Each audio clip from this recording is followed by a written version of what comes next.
चलिए आज हम सोसाइटी में एक कदम और आगे बढ़ते हैं कवलजीत। हमने पिछले लेक्चर के माध्यम से ये सीखा कि मैरिज एक इंस्टीट्यूशन के तौर पर इंडिविजुअल्स को कैसे इम्पैक्ट करती है। हमने उसमें अलग अलग टाइप की मैरिजेस समझी, जैसे कि एंडोगेमी एक मैरिज थी, एक्सोगेमी भी एक मैरिज की टाइप थी। हम इंट्रोड्यूसिंग सोशोलॉजी नाम की 11th क्लास की NCERT की किताब पढ़ रहे हैं, जिसके तहत चैप्टर 3 अंडरस्टैंडिंग सोशल इंस्टीट्यूशंस हैं, जिसमें हमने सोशल इंस्टीट्यूशन के तौर पर मैरिजेज़ में ये सब देखा। हमने देखा कि क्या कंसिडरेशंस हैं और उसी के तहत फिर समाज ने मान्यताएं भी बना ली। जैसे कि हमने देखा विलेज एक्सोगेमी एक प्रोसेस है जिसके तहत लड़की का विवाह जो है वो गाँव से बहुत दूर किया जाता है। तो एक तो जोग्राफिकल डिस्टेंस था और दूसरा हमने देखा था कि पैट्रिलिनियल सोसाइटी में एक अनइक्वल स्टेटस भी रखा गया, लड़की वाले लड़के वाले, बेटी वाले बेटे वाले, जिसके तहत ये मुमकिन नहीं हो पाता कि जो लड़की के परिवार के भाई बहन और माता पिता हैं वो फ्रीक्वेंटली लड़की के ससुराल में विज़िट कर सकें। इवन पानी तक ना पीने का रिवाज बनाया गया ताकि लड़की वहाँ पर सेटल हो सके। यहीं से एक कंसेप्ट जन्मा कि जैसे लड़की की शादी ना हो जाना एक उसकी हमेशा के लिए बहुत दूर दराज तक विदाई है, तो इसलिए फिर एक सैडनेस इंड्यूस होती है, इसलिए विदाई एक सैड अफेयर हो जाता है बहुत बड़ा। तो बहुत से गाने, बहुत सा म्यूज़िक, बहुत सा कंसेप्ट इसी से डेवलप हुआ। हमारे फोक के सॉन्ग यानी कि हमारा फोक कल्चर भी इसी से आता है। तो आप देखेंगे लड़कियों के बारे में यही है कि जैसे पंजाबी में भी कहें साडा चिड़ियाँ दा चंबा वे बाबल असी उड़ जाना, तो हमने बहुत दूर चले जाना है, हमने उड़ जाना है। तो वो इसलिए कि डिस्टेंस बहुत दूर है, ये परिवार के लोग फिर कल को मिल नहीं पाएंगे उतनी फ्रिक्वेंटली, मिल पाएंगे तो बहुत कम ही, ओकेजन्स बड़े कम रहेंगे। तो ये एक सैड अफेयर हो करके रह गया। इससे ये भी तो पता लग रहा है कि हमारे फोक के तहत जो शब्द हैं, जो गाने हैं, जो हमारा कल्चर है, उसके लिए, उसके तहत लड़कियों के लिए एक रोल डिफ़ाइन किया गया है कि उन्हें जाना ही है।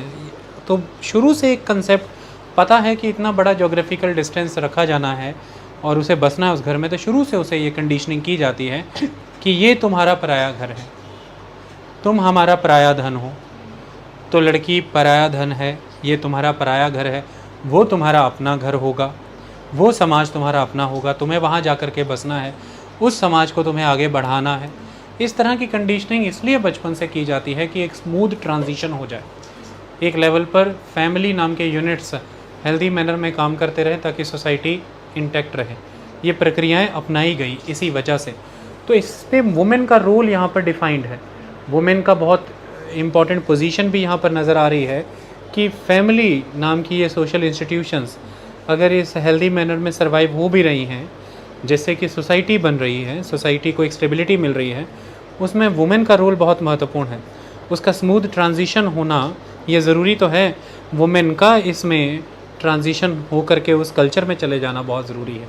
वुमेन का एक नए कल्चर को एक्सेप्ट करना यहाँ पर ज़रूरी बताया जा रहा है। तो उसमें ये भी बताया जा रहा है कि बच्ची को ये शिक्षा भी दी जाती है कि जितनी जल्दी तुम उस घर को अपना लोगी, जितनी जल्दी वहाँ के लोगों को अपना लोगी, सब रीति रिवाजों को अपना लोगी, उतनी जल्दी ही परिवार स्टेबल हो जाएगा, उतनी जल्दी तुम बस पाओगी, सब कुछ बहुत अच्छा हो जाएगा।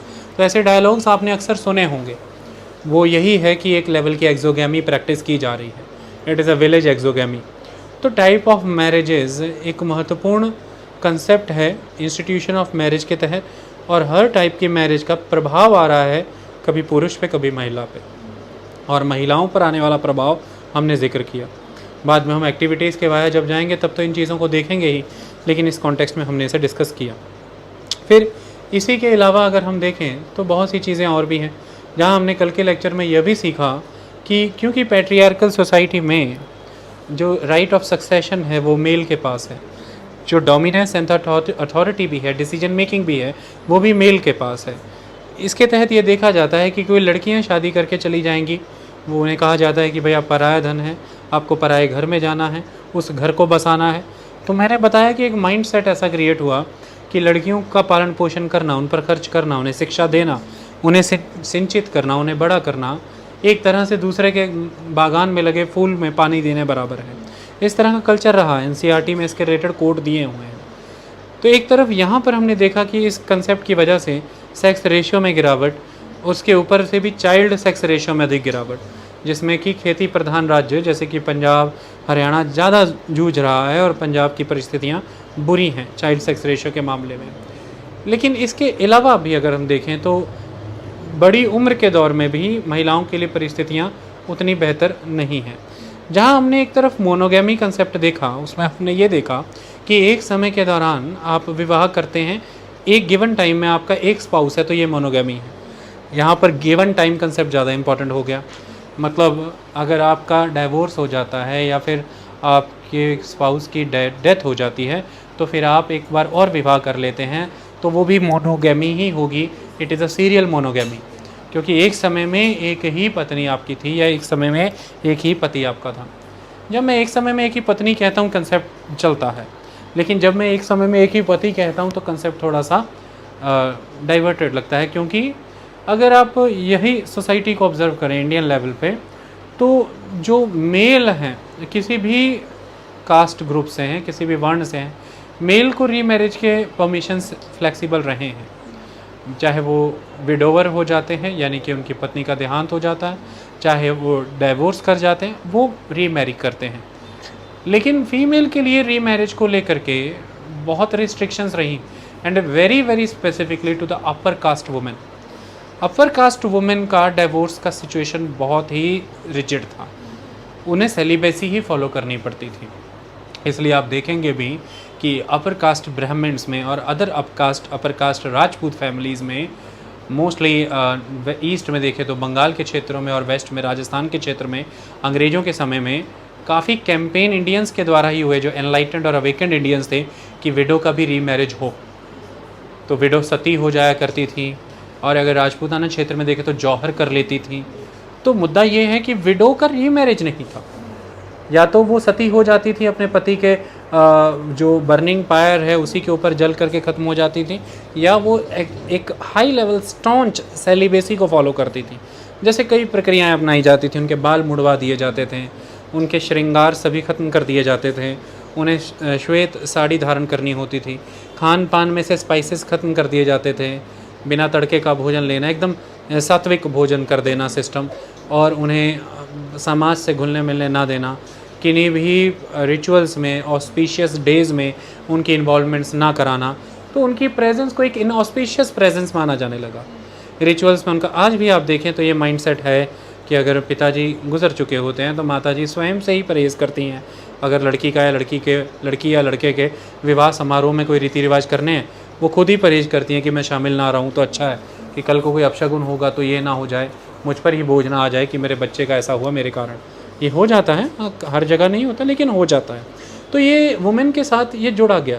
तो जो सीरियल मोनोगैमी है वो मेल के लिए तो बहुत इजी रही, लेकिन फीमेल के लिए नहीं रही।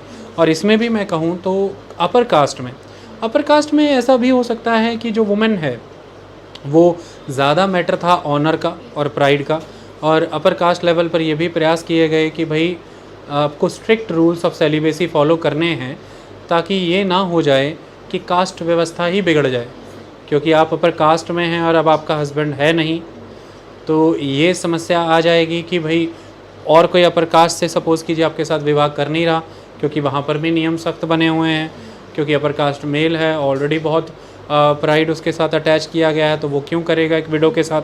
और लोअर कास्ट मेल फीमेल को एक आउटलेट ना मिल जाए, अपर कास्ट फीमेल को एक आउटलेट ना मिल जाए कि वो लोअर कास्ट मेल के साथ संबंध बना ले, विवाह हो जाए, इससे फिर कास्ट सिस्टम की जो प्योरिटी है वो भंग हो जाएगी, ख़त्म हो जाएगी। जो एक डिमार्केशंस कर रखी हैं, जो बैरियर्स बना रखे हैं, वो पूरी तरह से ख़त्म हो जाएंगे। क्योंकि फिर अगर ये विवाह हो जाता है तो ये प्रतिलोम विवाह है, it is a kind of प्रतिलोम विवाह। अपर कास्ट वुमेन अगर लोअर कास्ट मैन के साथ विवाह करती है, इट इज़ अ प्रतिलोम विवाह, ये अलाउड नहीं है। तो इस तरह से भी विवाह अलाउड अनअलाउड थे, अनुलोम विवाह हुआ करते थे। ये हो सकता है कि मेल अपर कास्ट हो और वुमेन अगर लोअर कास्ट भी हो तो अनुलोम है, लेकिन अगर फीमेल अपर कास्ट और मेल लोअर कास्ट है तो ये प्रतिलोम हो जाता था। और इस तरह से ये भी माना जाता था कि फीमेल का डिग्रेडेशन लोअर कास्ट की तरफ नहीं होगा, इवन वो जो मेल है वो अपर कास्ट की ओर मोबिलाइज हो जाएगा अगर अपर कास्ट फीमेल के साथ विवाह कर लेता है। So it is a kind of प्रतिलोम विवाह। तो इस तरह से अगर मोबिलाइजेशन उनका अपर वे में होने लगा तो फिर जो इम्प्योरिटी का कंसेप्ट उनके साथ अटैच है वो वैनिश हो जाएगा, और अपर कास्ट की जो प्योरिटीज़ हैं वो इंटैक्ट नहीं रह पाएंगी। तो ये नुकसान करेगा। फिर अगर किसी अपर कास्ट की फैमिली से वो वुमेन है तो वो उस फैमिली के लेगेसी के साथ अटैच हो गई हैं, उस कुल के साथ, उस उनके परिवार के साथ, तो उस फैमिली इंस्टीट्यूशनल सिस्टम में वो फैमिली का सोसाइटी पर होल्ड काफ़ी है। क्योंकि अपर कास्ट ने हमेशा खुद को अपर कास्ट में रखा, उसका एक कारण यह भी था पावर को इन एनी मैनर कंट्रोल में रखना। सो पावर को कंट्रोल में रखने के लिए उस समय में सामाजिक प्रतिष्ठा बड़ा आधार थी। आपको शक्ति को अपने नियंत्रण में रखना है तो समाज में आपकी प्रतिष्ठा बनी रहनी चाहिए। और सामाजिक प्रतिष्ठा को भी बहुत बड़ी ठेस पहुंच सकती है कि अगर आपके कुल से, आपके परिवार से ही जो औरत है वो अब किसी और के साथ यदि विवाह कर जा रही है तो हो सकता है आपके सामाजिक प्रतिष्ठा को भी ठेस पहुंच जाए। क्योंकि हो सकता है वो किसी अदर कास्ट में मैरिज कर लें, या अदर कास्ट में नहीं तो अदर घराने में मैरिज कर लें, जो कि आपकी प्रतिष्ठा पर एक ठेस हो सकती है, जो कि ठीक नहीं, ऐसा माना जाता था। तो इसलिए वुमेन मैरिज नहीं कर सकती है, रीमैरिज। और दूसरा, वो रीमैरिज के लिए अट्रैक्ट ना हो किसी के प्रति और किसी का उस पर ध्यान भी ना पड़े, क्योंकि वो प्रतिष्ठा का विषय उस परिवार की, वो इज्जत का विषय है। तो उसका जीवन शैली, उसका खान पान ऐसा बना दिया जाए कि एक तो उसमें इच्छाएं ही उत्पन्न ना हो, दूसरा उसे इतना कुरूपित कर दिया जाए चेहरे से, उसके वेशभूषा से, कि किसी का ध्यान उसकी ओर भी आकर्षित ना हो।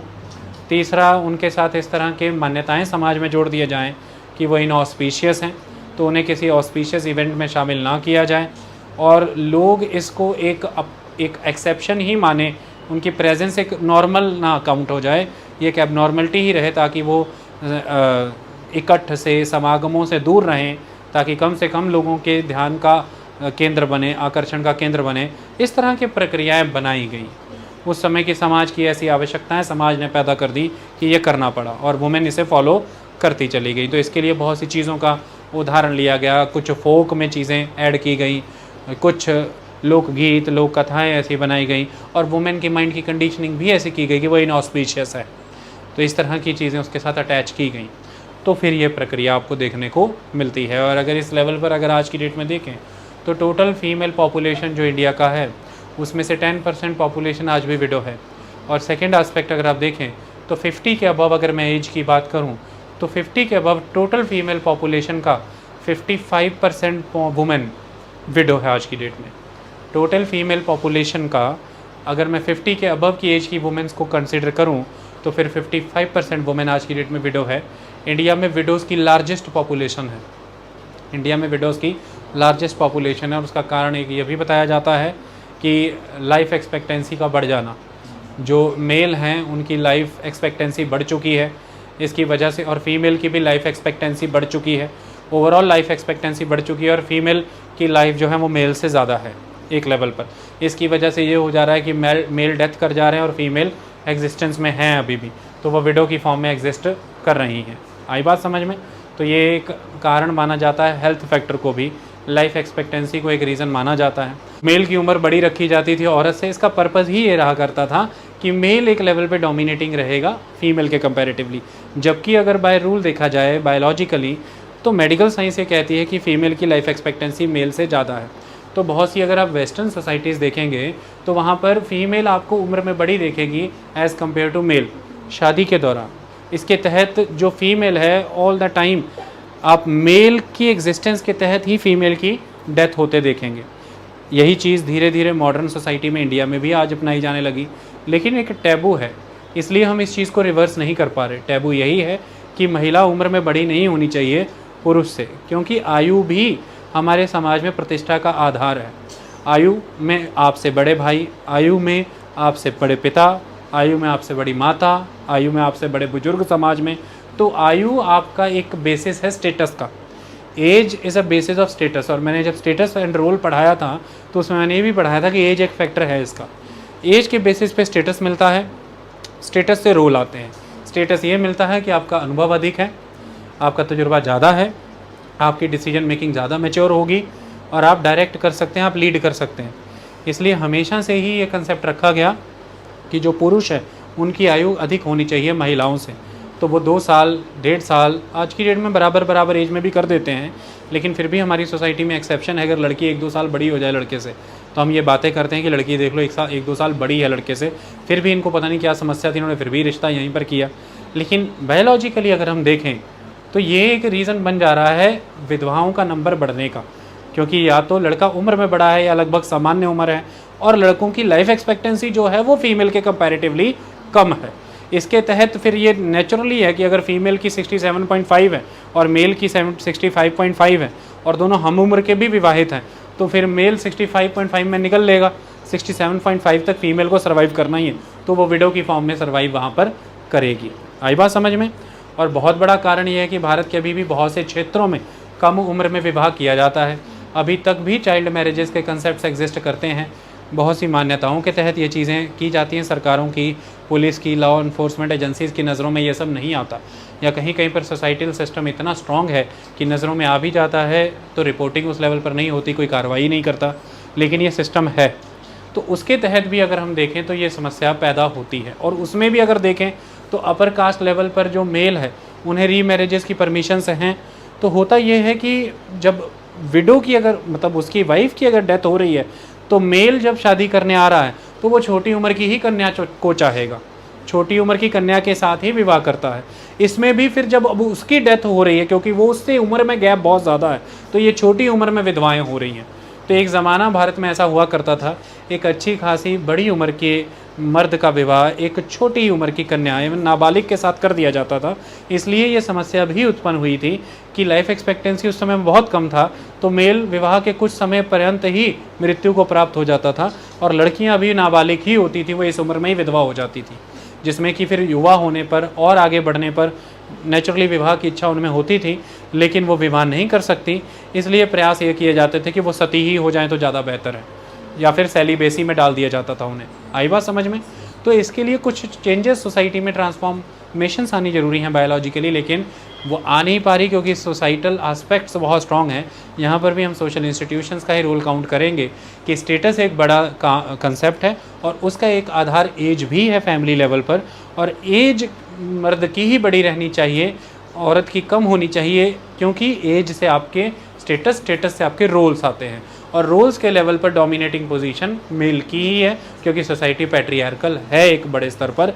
यह भी कारण हो जा रहा है कि विडोज़ की संख्या बढ़ती जा रही है।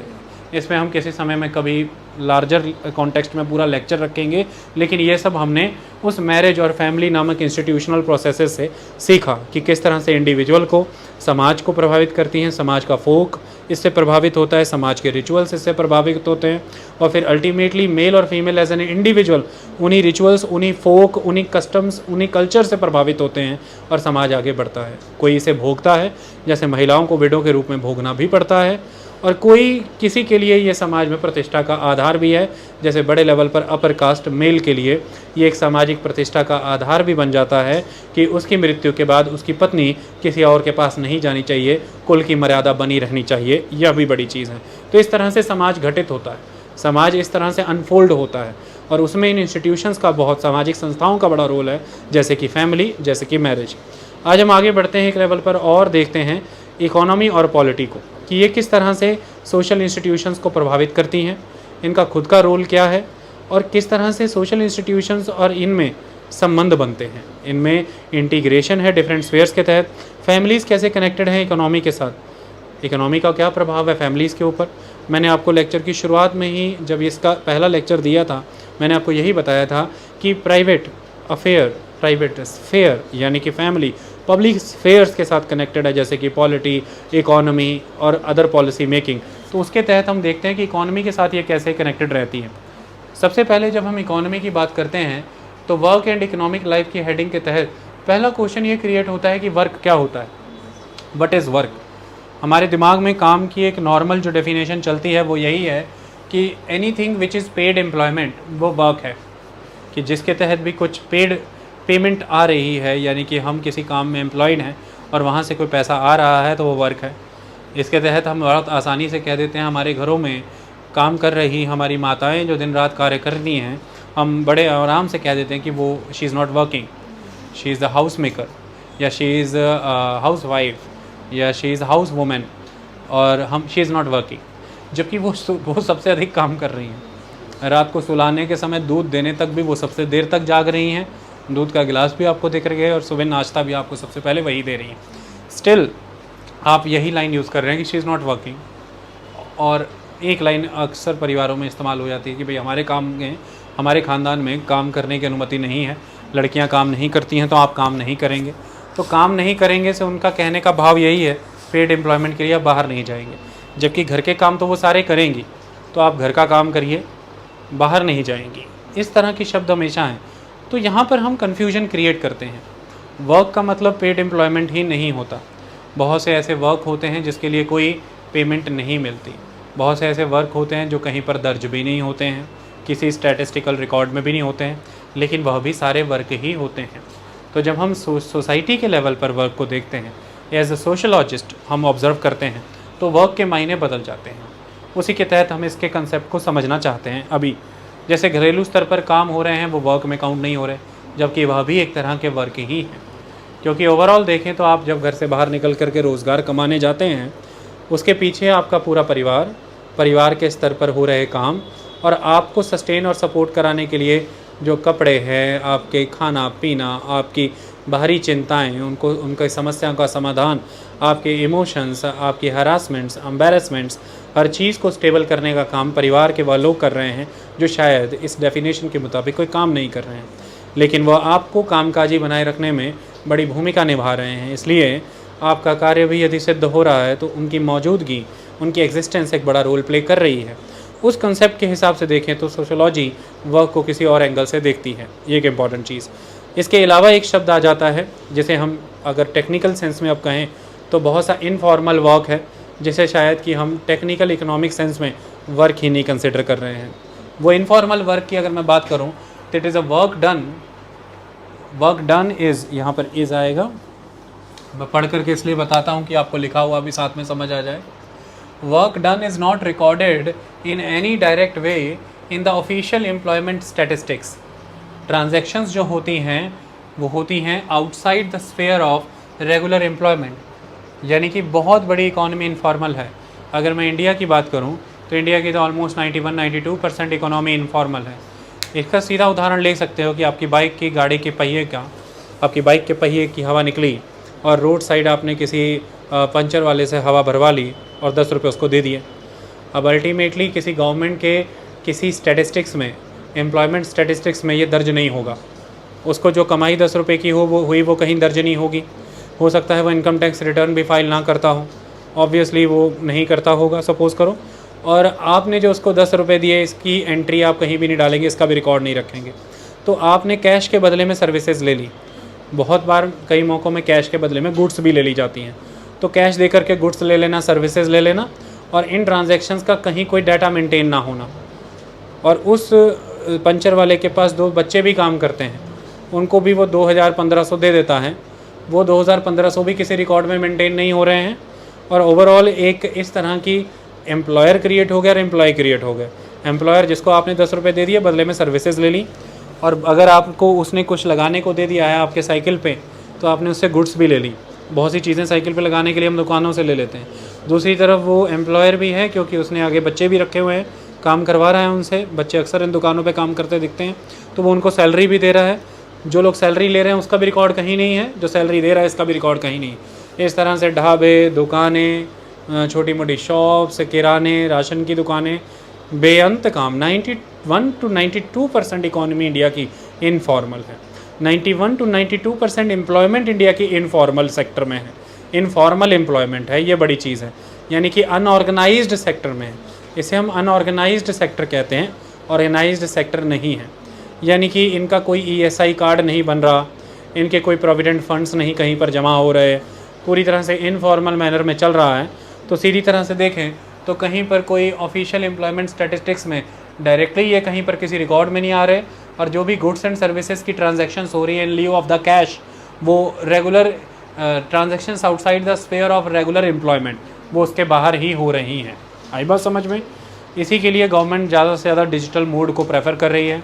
वो ये चाहती है कि आप पेमेंट्स डिजिटल प्लेटफॉर्म्स के वाया करें, चाहे पेटीएम के वाया 5 रुपये ही किसी को दें, लेकिन पेटीएम के वाया दें, क्योंकि जो कैश में पेमेंट कर रहे हैं उसे ख़त्म किया जाए। मॉल में जाएं, शोरूम्स में जाएं, पेट्रोल पंप पे जाएं, किसी के भी पास जाएं, अगर उसके पास कोई इस तरह की POS नहीं है, पॉइंट ऑफ सेल मशीन नहीं है, वो कार्ड स्वाइप नहीं कर सकता, आप QR कोड का यूज़ करें जो उसको मिला हो, आप पेटीएम का यूज़ करें जिसका वो यूज़ करें, फ़ोनपे का यूज़ करें। तो गवर्नमेंट ने इस तरह के कई पेमेंट मेथड्स इसलिए प्रमोट किए कि एटलीस्ट जो फाइनेंशियल ट्रांजैक्शंस है वो ऑन रिकॉर्ड आए, और उनके धीरे धीरे ऑन रिकॉर्ड आने से ये पता लग जाएगा कि कहाँ पर जा रहा है ये पैसा, कौन कौन स्टेक होल्डर है जो गुड्स एंड सर्विसेज दे करके ये पैसा ले रहा है, 10 रुपये, 5 रुपये, 50 रुपये, 100 रुपये, ताकि धीरे धीरे धीरे धीरे ये सब कुछ दर्ज किया जाए रिकॉर्ड पे। और जब ये सब कुछ ऑन रिकॉर्ड दर्ज किया जाएगा तो रेगुलर असेसमेंट हो पाएगी कि कितना टैक्स इनका देना बनता है। जब उस असेसमेंट के वाया ये प्रॉपर टैक्स देना पे करेंगे तो ये डिसाइड किया जाएगा कि इनके क्या अधिकार भी बनते हैं। क्या गवर्नमेंट की तरफ से चलाया गया किसी लोन पर इनका अधिकार बनता है, इनको कोई लोन लेना बनता है, क्या किसी तरह के इनको कोई गवर्नमेंट स्कीम्स के तहत, सपोर्ट मैकेनिज़्म के तहत सब्सिडी मिलनी बनती है। तो इस तरह से वो गवर्नमेंट के उस प्लेटफॉर्म पर आएँ, यानी कि वो एक रेगुलर इकोनॉमी का पार्ट बने, ऑर्गेनाइज सेक्टर एग्जिस्टेंस में आ जाए, ताकि आगे वो किसी को काम पर भी रख रहे हैं तो उन्हें सारा डाटा देना हो। अगर विदेशों में जाएंगे तो एक छोटी सी शॉप में भी, अगर वो लिक्वर शॉप है या कोई भी और शॉप है, वहाँ पर भी आप काम कर रहे हैं तो आपका एम्प्लॉयर आपका सारा रिकॉर्ड मेंटेन कर रहा है। इसलिए वो आपको पीआर दिलाने में या सिटीजनशिप दिलाने में हेल्प कर पाता है, क्योंकि वो आपको जो सैलरी पे कर रहा है उसका पूरा रिकॉर्ड मेंटेन हो रहा है। वो आपके पैसे काट रहा है, बदले में खुद भी मिला रहा है और आपकी सुपर एनुएशन फिल कर रहा है, आपके रिटायरमेंट के लिए पैसा जुड़ रहा है। सारी चीज़ें टैक्स पे हो, आपकी जो वेजेस आ रही हैं वो टैक्स कट करके आ रहे हैं। अगर $100 आपकी कमाई बनी एक दिन की, आपको $70 मिले, $30 कट गए, क्योंकि वो उसकी रिस्पॉन्सिबिलिटी है उसे पे करने हैं, तो उसने आपकी सैलरी से काट लिया। $5 उसने आपकी सुपर एनुएशन में डाल दिया, यानी कि पेंशन फंड में, और $5 उसने अपनी जेब से भी उसमें डाल दिया। तो इस तरह से एक सिंगल एम्प्लॉयर और एक सिंगल एम्प्लॉय वाली शॉप भी पूरी तरह से ऑर्गेनाइज्ड सिस्टम का पार्ट है। सारा डाटा स्टैटिस्टिक्स मेंटेन हो रहा है उनके बारे में। सारी ट्रांजैक्शंस जो आप वहाँ जा कर के पैसा दे रहे हैं, तो दारू अगर खरीद रहे हैं तो साथ में बिल मिलता है, आपको बिल मिल रहा है हर चीज़ का, छोटी से बड़ी चीज़ तक का।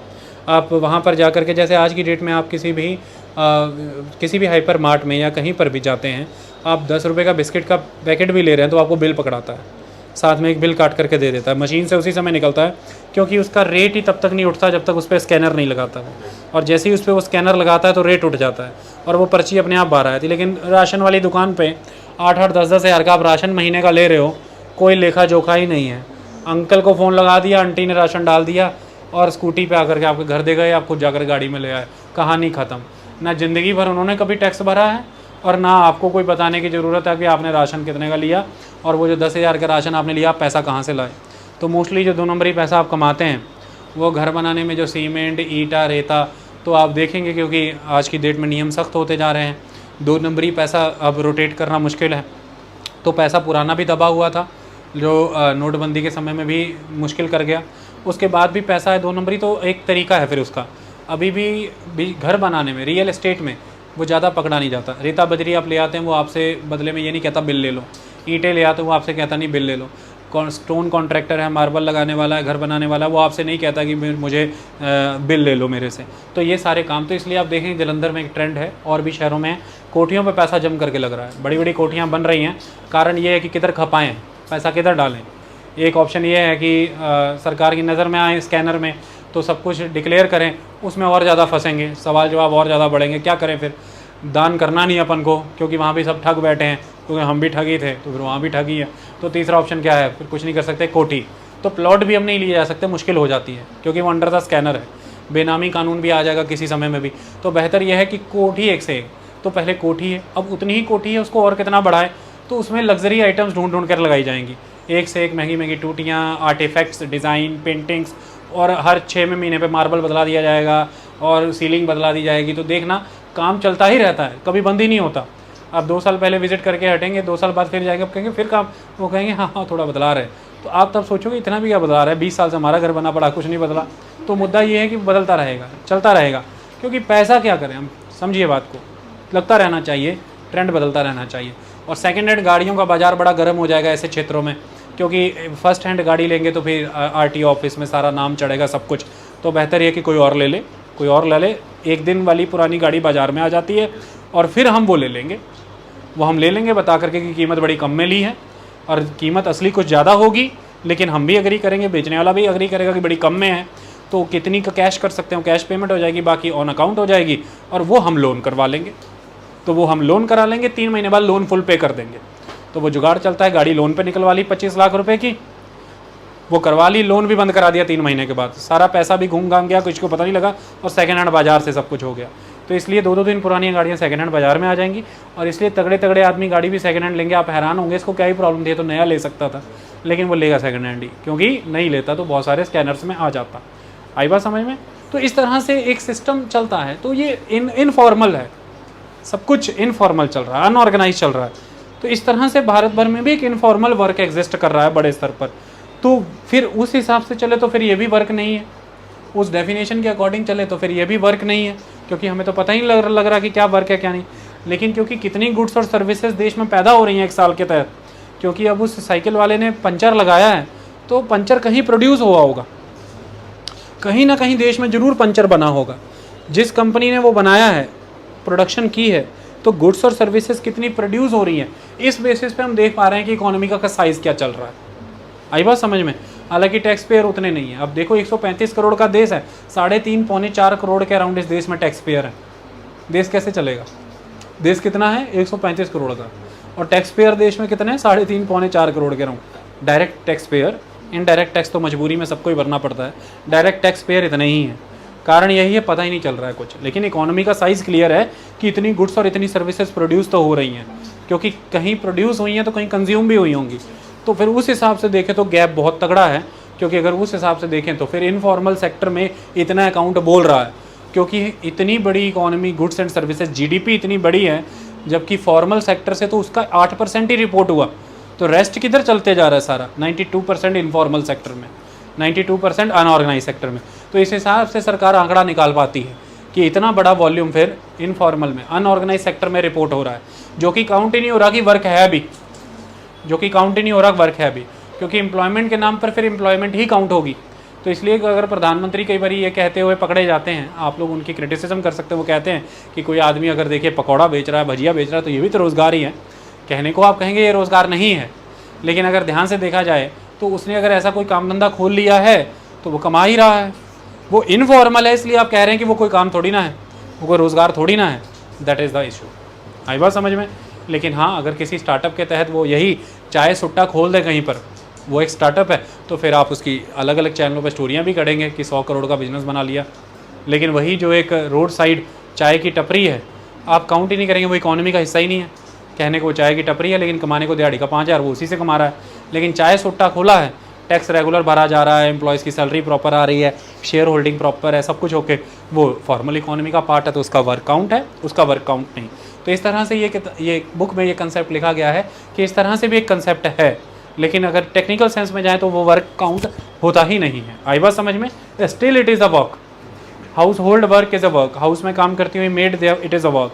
आपकी फैमिली का एक एक मेंबर जो घर में काम कर रहा है, it is a work. Even joint families में अगर आप खेतों में काम कर रहे हैं, इट इज़ अ वर्क।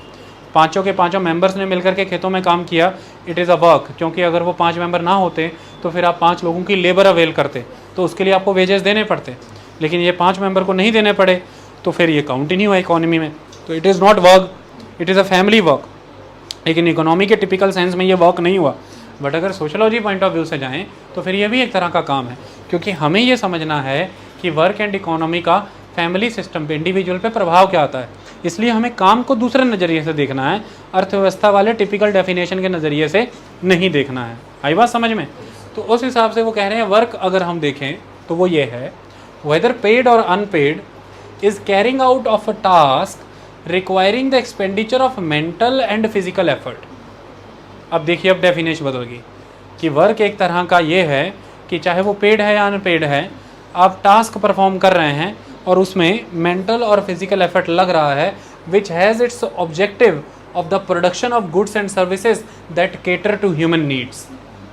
ठीक है, वो मेंटल और फिजिकल एफर्ट्स आप कर रहे हैं और उसका एक खास ऑब्जेक्टिव है, उद्देश्य है, और ऑब्जेक्टिव ये है कि आप गुड्स और सर्विसेज में से कुछ भी प्रोड्यूस करें, आप ह्यूमन नीड्स को केटर कर रहे हैं, तो ये वर्क हो गया।